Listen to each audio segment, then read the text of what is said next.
Israeli प्रधानमंत्री Benjamin Netanyahu ने एक स्टेटमेंट जारी किया है जिसमें उन्होंने साफ किया है कि वो यूएस प्रेसिडेंट डोनाल्ड ट्रंप के साथ इस बात पर पूरी तरह अग्रीमेंट पर हैं, इस बात पर यानी पूरी तरह सहमति है दोनों के बीच कि ईरान को न्यूक्लियर वेपन यानी परमाणु हथियार कतई हासिल नहीं करने दिए जा सकते। उन्होंने अपने पूरे स्टेटमेंट में क्या क्या कहा है और इस पूरी कहानी का बैकग्राउंड क्या है जिसके परिप्रेक्ष्य में ये बयान जारी किया गया है, ये सब कुछ हमारी साथी आकांक्षा बताएंगी। जी आकांक्षा, क्या कहा है बेंजामिन नेतन्याहू ने?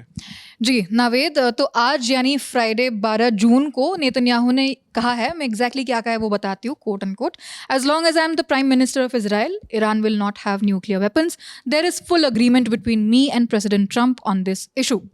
तो इसका मतलब यही है जो आपने बताया नावेद, और इसका सीधा मतलब क्या है मैं आपको समझाती हूँ। तो वो कहना चाहते हैं कि ट्रंप चाहे ईरान से बातचीत कर रहे हों, लेकिन एक बात पर हम दोनों पूरी तरह सहमत है, और वो ये कि ईरान के पास परमाणु बम नहीं होना चाहिए, कभी नहीं होना चाहिए। और हाल ही में आपको पता है नावेद कि ट्रंप ने ऐसा संकेत दिया था कि अमेरिका और ईरान के बीच कोई समझौता जो है वो जल्दी हो सकता है। तो इसके बाद कई लोगों को ये लगने लगा कि कहीं अमेरिका ईरान के प्रति नरम तो नहीं हो रहा है, सॉफ्ट तो नहीं हो रहा है। तो इसी पर नेतन्याहू ने साफ किया है कि उन्होंने कहा है कि ट्रंप और उनकी सोच एक जैसी है, और वो दोनों चाहते हैं कि ईरान के हाथ कभी जो है परमाणु हथियार ना आए। तो जब नेतन्याहू कहते हैं कि जब तक मैं इजराइल का प्रधानमंत्री हूँ ईरान के पास परमाणु हथियार नहीं आएगा, तो उनका मतलब है कि इजराइल इस मुद्दे पर कोई समझौता नहीं करेगा। अगर ज़रूरत पड़ी तो वो कड़े कदम भी उठाने से पीछे नहीं हटेंगे। हालांकि यहाँ पर एक और चीज़ जो आपने बयान में बताई उसमें मुझे एक और चीज़ समझ में आई कि ये सिर्फ जियो पॉलिटिक्स से रिलेटेड नहीं है, ये इजराइल की डोमेस्टिक पॉलिटिक्स से भी रिलेटेड है, क्योंकि बहुत जल्द इजराइल में चुनाव होने जा रहे हैं और डोमेस्टिक पॉलिटिक्स भी तेज़ हो चुकी है। वहाँ पर अलग अलग मुद्दे उठाए जा रहे हैं, जहाँ पर एक्सट्रीम राइट विंग जो है इजराइल का, वो ये मुद्दे उठा रहा है कि नेतन्याहू ईरान को लेकर और फिलिस्तीन को लेकर, लेबनान को लेकर बहुत ज़्यादा सॉफ्ट हैं, उन्हें और ज़्यादा इसमें कड़ाई से कार्रवाई करनी चाहिए। तो एक तरह से उन्होंने डोमेस्टिक लीडरशिप वाला जो पॉलिटिकल बयान है वो भी दे दिया कि जब तक मैं प्रधानमंत्री रहने वाला हूं तब तक ऐसा तो नहीं होने वाला है, अश्योरेंस के साथ साथ एक वादा भी। जी एब्सोल्युटली। और ये दो पार्टीज के लिए ये संदेश है, किसके लिए? एक ईरान के लिए और एक इजराइल के लोगों के लिए। तो जो पहला संदेश है वो इजराइल की जनता के लिए है, वो ऐसा दिखाना चाह रहे हैं कि ट्रंप और ईरान के बीच संभावित जो समझौते की खबरें हैं, तो उसके बाद इजराइल में कई लोगों को चिंता आ गई थी कि कहीं अमेरिका ये समझौता कर ना ले जिससे ईरान अपने परमाणु कार्यक्रम का कुछ हिस्सा बचाकर रख सके। तो नेतन्याहू उन्हीं लोगों को भरोसा दिलाने की कोशिश कर रहे हैं, और उनका यही कहना है कि मुझे ट्रंप पर भरोसा है, इस मुद्दे पर हमारी सोच एक जैसी है, हम दोनों मानते हैं कि ईरान को परमाणु हथियार हासिल करने की इजाजत नहीं दी जा सकती है। तो वो उन्होंने क्लैरिफाई कर दिया, क्लियर कर दिया इजराइल के लोगों के लिए।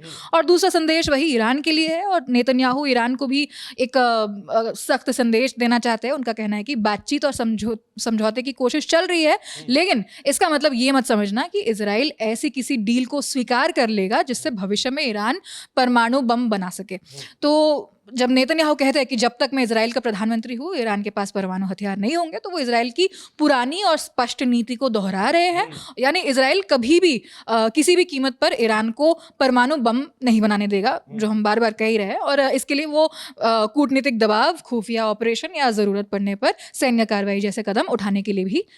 तो जी आकांक्षा, बिल्कुल आपने सही कहा। और इसमें एक चीज़ जो पूरी पॉलिसी की जिसकी बात कर रही हैं आकांक्षा, कि इजराइल की ये नीति रही है शुरुआत से कि वो ईरान को परमाणु हथियार नहीं बनाने देगा। तो इसकी वजह यह है कि ईरान और इजराइल हॉस्टाइल नेशंस हैं, दोनों के बीच कट्टर दुश्मनी भी कहा जा सकता है, इसे राइवलरी है।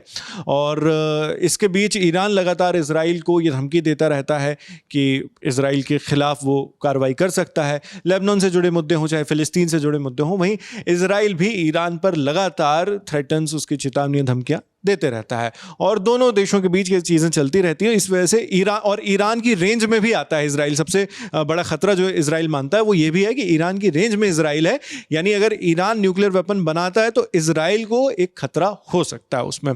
अब ईरान यूज़ करे या ना करे, लेकिन एक डिटरेंस वाला फैक्टर तो रहते ही जो परमाणु हथियारों के साथ जुड़ा हुआ है, एक डर इजराइल को रखना पड़ेगा उसके लिए हमेशा। तो ये चीज़ है, जैसा इजराइल के पास न्यूक्लियर वेपन है, ईरान के पास ना हो, वो ऐसा चाहता है, और इसी से जुड़ी ये पूरी खबर थी। अब इस पूरी खबर पर आप क्या सोचते हैं, कमेंट बॉक्स में लिखकर जरूर बताएं। आपके लिए जानकारी लेकर आई थी हमारी साथी आकांक्षा। मैं हूं नावेद, देखते रहिए ललन टॉप।